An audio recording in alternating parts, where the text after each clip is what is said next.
پردے کے متعلق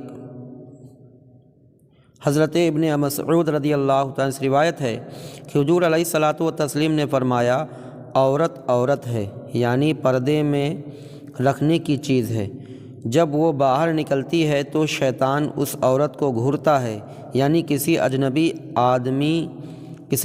اجنبی عورت کو دیکھنا شیطانی کام ہے۔ حضرت ام سلمہ سے روایت ہے کہ میں حضرت میمونہ حضور کی خدمت میں حاضر تھی، یہ دونوں حضور کی بیویاں ہیں۔ ایک نابینا صحابی آئے، اندھے صحابی آئے۔ حضرت ابن ام مکتوم فرماتی ہیں کہ سامنے سے حضور کی خدمت میں آ رہے تھے تو سرکار نے ہم دونوں سے فرمایا، پردہ کر لو۔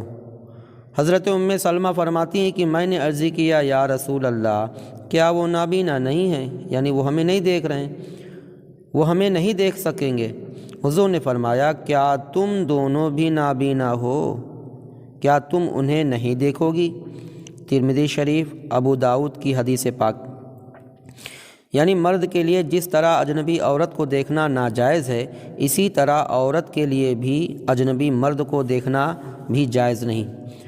حضرت جریر رضی اللہ عنہ نے فرمایا، میں نے حضور علیہ السلام سے کسی عورت پر اچانک نظر پڑ جانے کے متعلق پوچھا تو حضور نے فرمایا کہ مجھے نظر پھیر لینے کا حکم فرمایا۔ اچانک نگاہ پڑ جائے تو نظر پھیر لینی چاہیے، اس پر کوئی پکڑ نہیں۔